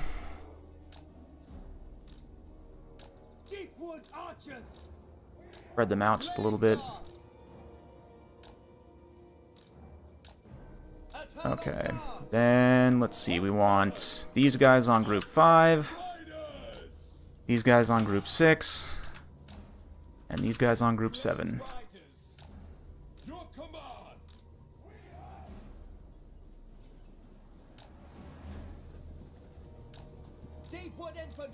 Yep, Eagles here, Spellsinger there, Orion. Let's switch you like right here. Orion getting all Chad ready to go. Alright.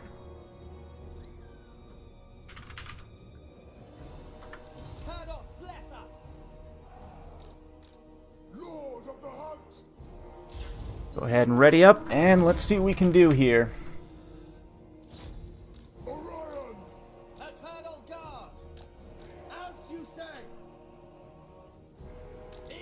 Go ahead and start moving up there. See what we got. It's a pretty wide build. Orion's doing some nice damage to that caster right off the bat, which is great. Let's go up and shoot these Marauder Horsemen a bit. Eternal guard. Straight away. Understood. And let's focus fire there. Okay, pull back with the Hawk Riders since they're starting to counter skirmish a little bit.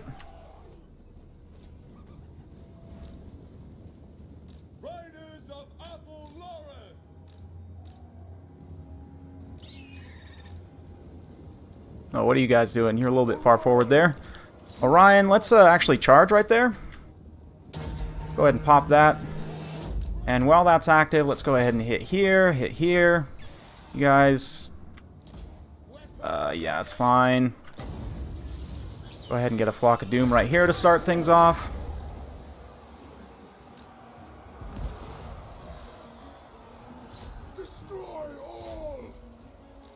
Nice, got a good charge right there. Just wreck those Chaos Warriors a bit. The Eagles are taking some damage though, so let's get them out of there. Oof, that was a nice hit on my Glade Guard there. Pretty good value. Caster's just about done though, so that's fine. Okay, Eagles are good here. You guys, let's swing over here and use the Eagles kind of in tandem. Meanwhile, you guys can come over here, start rear charging along with Orion.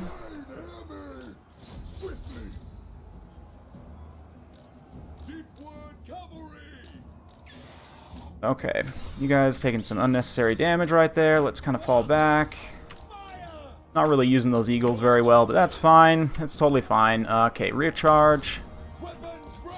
These guys here. Kind of got cooldown left there, but that's fine. Ooh, misusing that too. Let's get Manticore summons going before I forget. Nice. Terror routed one unit there. Unfortunately, the Mirror Guard are not going to break, but that's fine.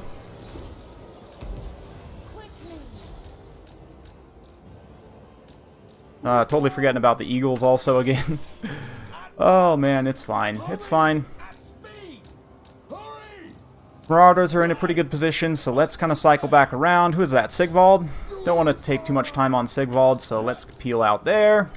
Over here, we can come doing a little bit of shooting. Let's actually rear charge there. You can come fight these Marauders right here. Let's go ahead and charge them. Nice blob there for some things. Okay, Exalted Hero's done. Let's go start rolling up here.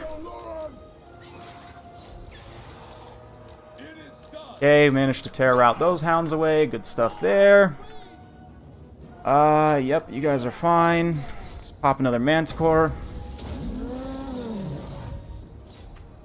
Put these guys on guard mode here. You guys set up for another rear charge right here. Let's go ahead and get this Manticore in that blob as well.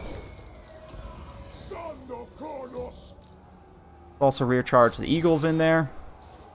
Or you know what, we can use the Eagles to kind of pressure these horsemen away.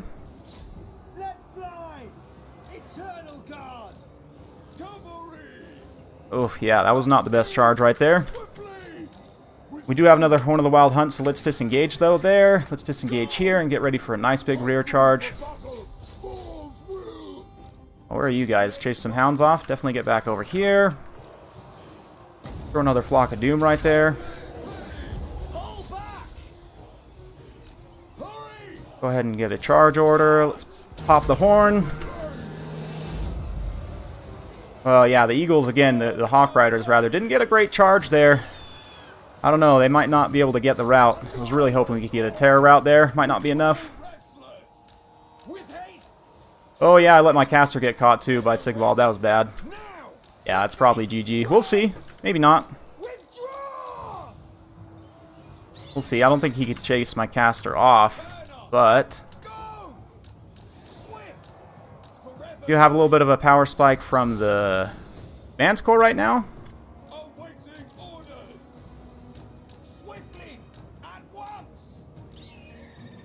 Yeah, I don't know. We'll see. We'll see here. Let's actually swing the Eagles up and around this way. Got some Glade Guard coming back. Go ahead and countercharge in there with everything. We also got the Spell Singer back. Go try and finish some of those guys off while Orion tanks this engagement. We might be able to disengage him, actually. Yeah, it looks like we can. We'll go ahead and disengage there. Ooh, the Eagles. Mismicroing them again. Okay, all the Hawk Riders are back now over here. We should actually probably use some of their ammo, so let's hang back. Charge forward with the Glade Riders there.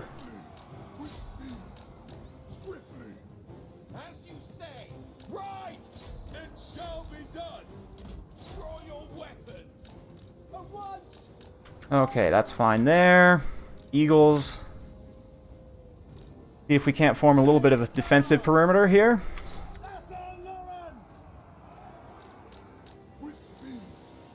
Nice, managed to break those hounds again. Cool, now we actually want to act like elves and, you know, do the shooting thing.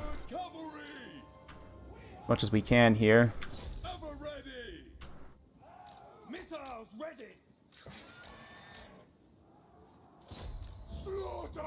Ryan's also got some ammo left as well, so let's definitely throw out those Chaos Warriors. Also have you guys shoot those Chaos Warriors.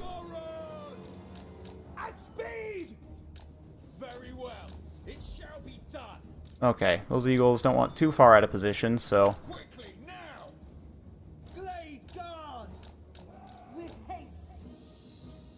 Yeah, this is the part where we turn into boring Wood Elves and just try and...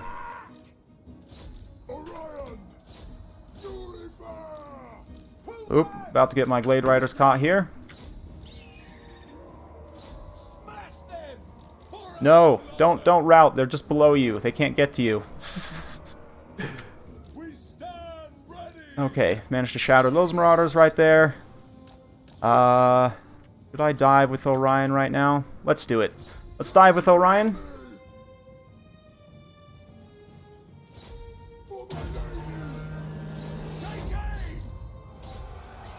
Go ahead and get a big old charge here. See if we can't proc a terror route from Orion. Swing this back. That's kind of my last ditch attempt here.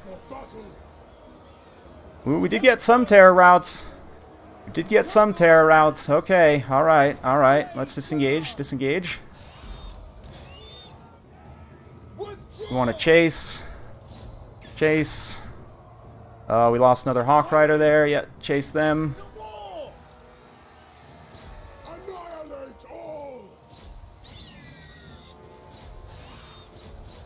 Let's get you to also chase. You guys can also come this way. Chase off. You guys also.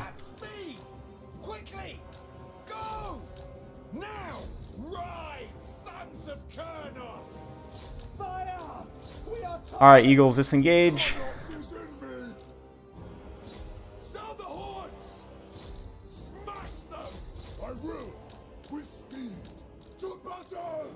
Oh no.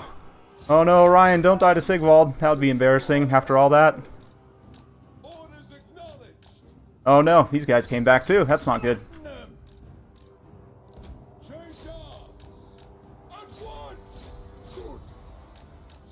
Okay. Oh, those are chosen. Okay, that makes sense now why they're not dead yet. I'm like, wow, those guys are really tanky. They are actually chosen. Okay. Don't have quite enough for another Flock of Doom yet.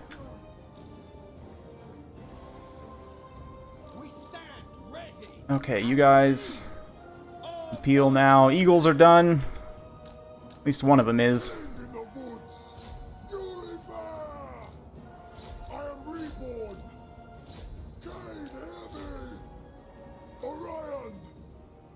Oh, those Glade Guard out of ammo, running in to fight Chaos Warriors. It's a pretty desperate situation. Okay, yeah, we can rear charge here, kind of make our final stand. I don't think we're going to be able to win this. Sigvald can probably beat Orion. But go ahead and give it an attempt. Could have probably waited on these guys until we get that charge bonus buff, which we almost have again.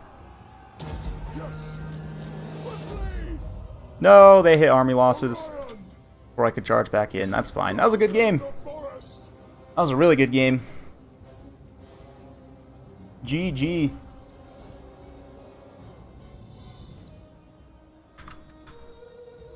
That was a good game. Nice back and forth, multiple phases. Probably actually saved that one. That was a solid 11 minutes. Yeah.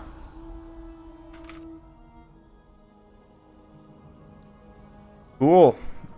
I'll probably cast that one separately in a video, because I know not everyone watches the streams, but wow, that was a great game, man. That was a great, great game. Fun one, for sure. Fun one. The Hawk Riders, it was almost enough. I honestly think I maybe made one bad charge with them in the woods there that kind of cost me quite a bit. And then, I don't know, other than that, just not quite being able to finish off the Chosen, I guess. Misusing the Eagles was probably a big one. If I would have cycle charged a little better with them in the late game, probably could have been enough to finish off the Chosen, but still, great game to Aneurysm Sauce, man. He played that like a champ. GG.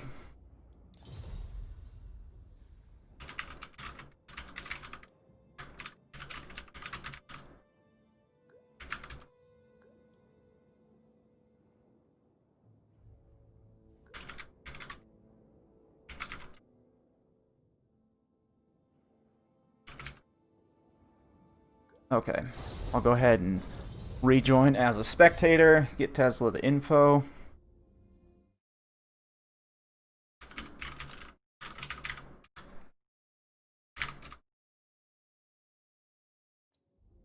Cool, get that. Oops, almost joined as an actual player. That was a fun one, yeah. I don't play Wood Elves that often, but that's an interesting one. Underrated terrains. I would love Melee Hawk Riders in the DLC. I think that'd be great. I think that'd be really, really good. Yeah, Bob Tresh. I have a couple, actually, underrated lords.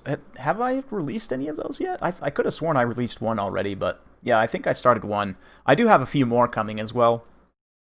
In the next week or so. I got a ton recorded, so...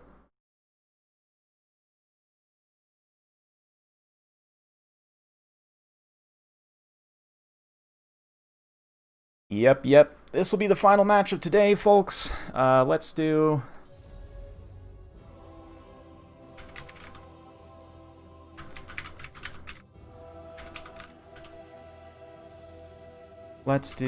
Central Chaos Waste.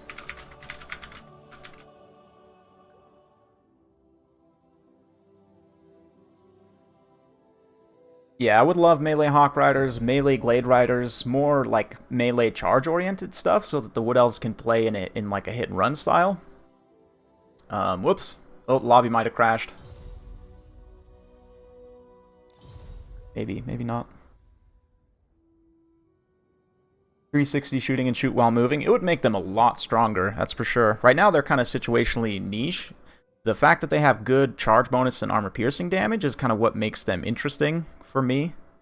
I like hybrid utility units that can be used to like skirmish or charge.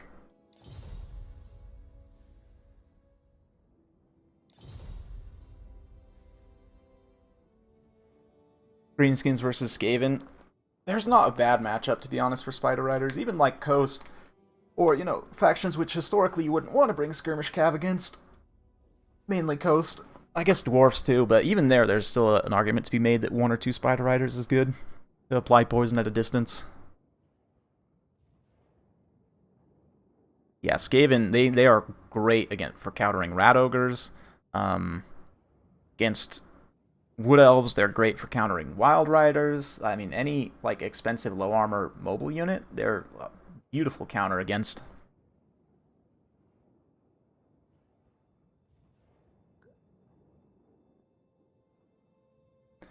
Yeah, 92 people though watching today. Thanks guys. Much appreciated. It's been a fun one for sure. Let me check Streamlabs real quick. Just see, I haven't seen anything come through on the feed on OBS, but yeah, nothing there.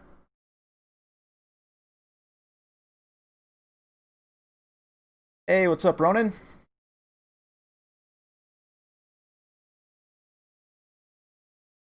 Good to see you, man. We are just about to finish up for the day, actually.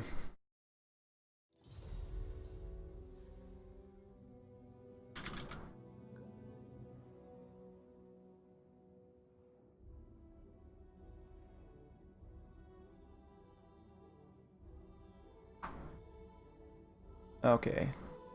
You guys getting their matchups sorted. Gonna be a good time. Rogue Idol. Probably against Vampire Counts. Even then, like, it's not that great. Maybe Bretonia also. It would be good against Bretonia just because, like, if the cavalry try and attack it, eventually it's going to drop rocks on them and we'll do a bunch of damage to them. Attack animations do a ton of damage. It'll kill an infinite amount of peasants. So maybe Bretonia, actually. Or Vampire Counts. I would say one of those two. Ass Peasant Archer Fire. Still going to hurt, though. Ooh, Greenskins. Speaking of Greenskins versus Skaven.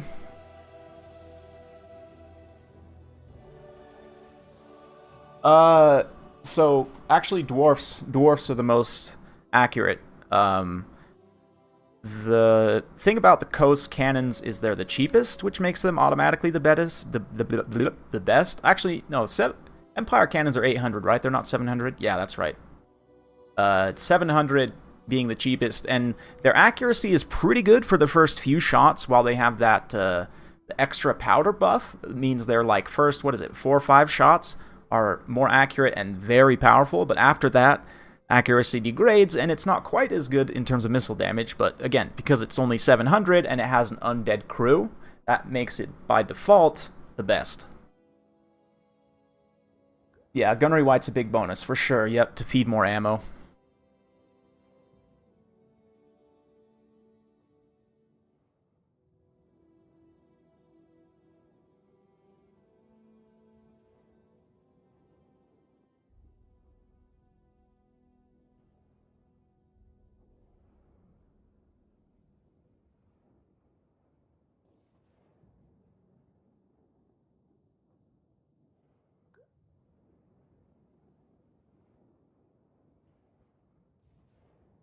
Yep. Yep.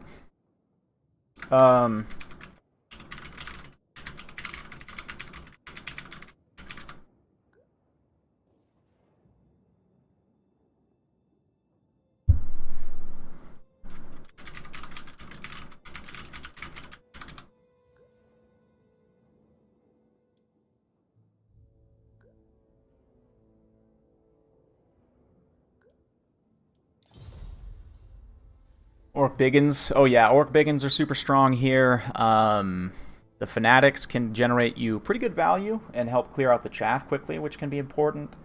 Let's see, what else is good here? Stone Trolls, like in every matchup, they're good in this one. How often do I stream Warhammer 2? I'm trying to do like once a week. I would love to do more often, to be honest, but at least I would say like once a week, once every 2 weeks.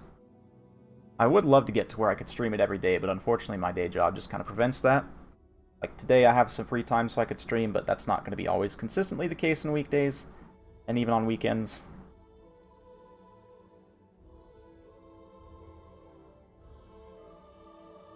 Definitely, though, I will be doing more. I always want to be doing more, basically, than what I can do. It's just not enough time in the day.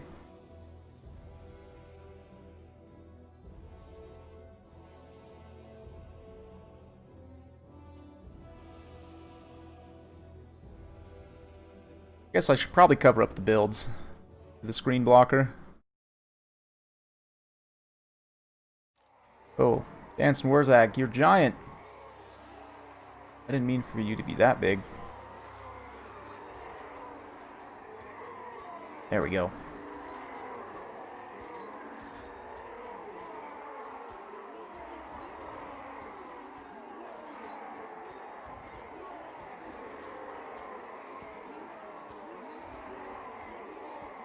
Oh yeah, the Orc Shaman is value trained for sure with his cheap spells.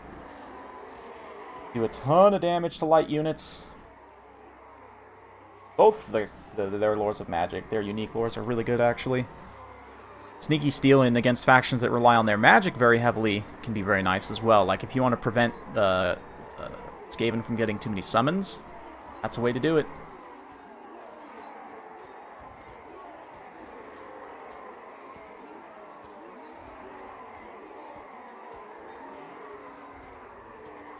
Alright, and they're loading in. Thanks, Warzag, for being the screen blocker for just a minute. Oh no, whoops, not that. Okay, here we are, last match of the day, Central Chaos Waste. Gonna be having a nice classic battle out here on the Plains of Chaos. Here we are with Greenskins versus Skaven. Grom the Paunch, I already see leading the way. Great choice in this matchup. We've got Wolf Chariots. We've got Orc Boys here. Savage Orc Biggins. Spider Rider Archers. Regular Spider Riders. River Troll Hag. Wolf Chariots. Wolf Chariots. You want to talk about a good chariot unit that's kind of underrated? Wolf Chariots. Let's see how they do here. Very thematic to bring them against... well, good to bring them against Skaven. Thematic to bring them with Grom. On the Skaven's side, we've got Natty Bubo's Sharpshooters, Poison Wind Mortars, as well as Ikit's Zap Zap, Warp Grinders, a couple of them for nets, lots of Clan Rat Spears, veteran Clan Rat Spears even, to help them hold a little bit longer. They've got a whopping 33 melee defense, Clan Rat Spears with shields. Man, these guys are really bad, actually, in terms of their stats. Thankfully, they have 120 unit models. And yeah, I guess just the Bell Lord plus 2 Assassins. Going to be heavily relying on the summons and the DPS. Oh no, not summons even. Lore of Ruin, so Bombardment. Just looking for that classic Warp Lightning strategy. Allow the weapons teams to do the damage. We'll see though, against this build. Grom is excellent at disruption and getting in and disrupting weapons teams, not allowing them to operate. The lack of Rat Ogres and other mass here is going to be a big problem against these chariots. Not only against Grom, but his Wolf Rider retinue over there. Oh yeah, the belly rolls. Whoops. We're all good, right? Yep, okay. So the Wolf Chariots, where are they at? They're in the back here. They're going to be moving up, trying to not get blasted by the Warp Lightning Cannon. Warp Lightning Cannon takes a few shots at Grom the Paunch. He's going to be able to avoid that.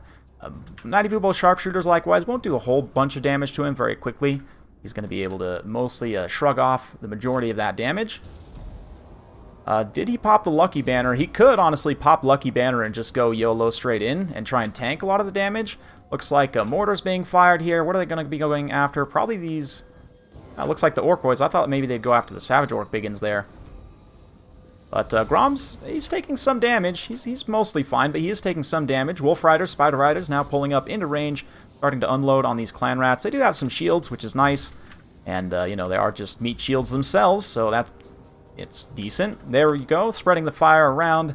The mortars now make contact with the Savage Orc Biggins there. Obviously going to be very, very good pick. Yeah, Lucky Banner, he does have it, so Grom choosing not to use it at this point, but probably wants to pop it soon so he doesn't get too badly hurt and routed. But now the Wolf Chariot's being deployed here. Oh yeah, glorious.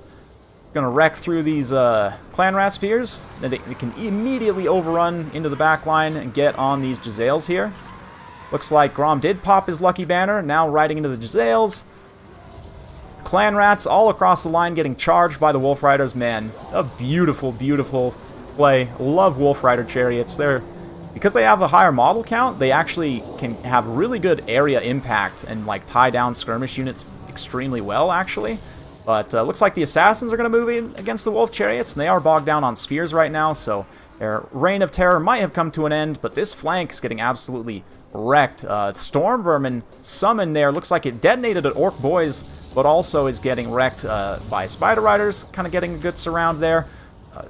Grom needs to be careful if he sticks around by these Assassins that he doesn't get assassinated, but it does look like the Chariots were able to pull through and shut down the mortars, even though they're not doing a whole lot of damage to him. Now, here we go. There's a Wah, giving him a little bit more melee attack. With their anti-infantry, they can get some splash attacks and hopefully deal with those mortars. That is an absolute priority target.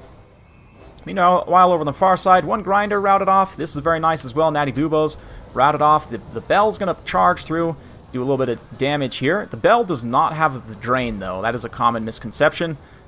Ooh, and the Assassins kind of getting beat up by Savage Orc Biggins. That's really nice for the Greenskin. So things are looking pretty good. Already, though, they have taken quite a bit of damage on some key units. The fact that Grom is taking damage is going to keep this balance of power from going too far out of favor for the Skaven.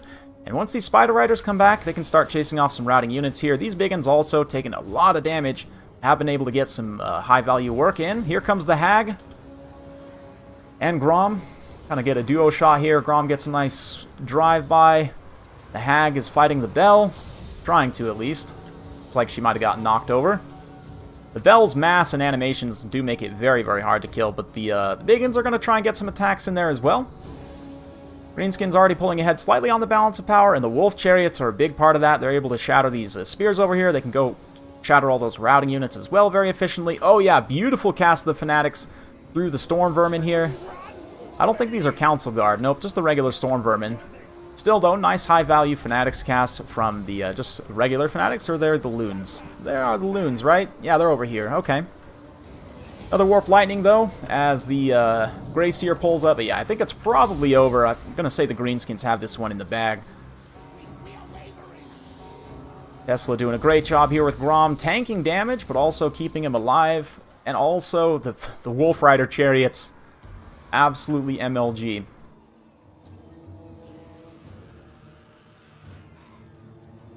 MLG Wolf Rider Chariots. Look at these little lads.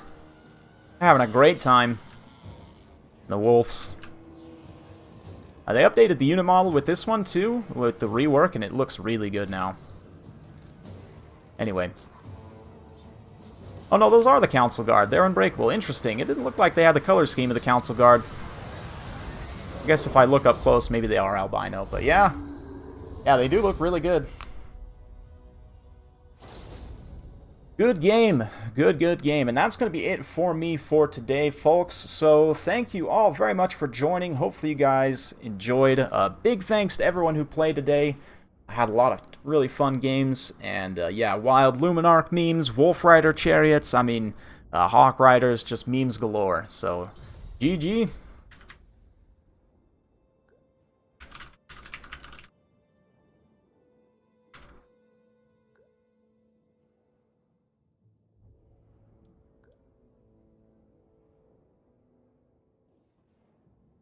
Wolf Chariots, indeed.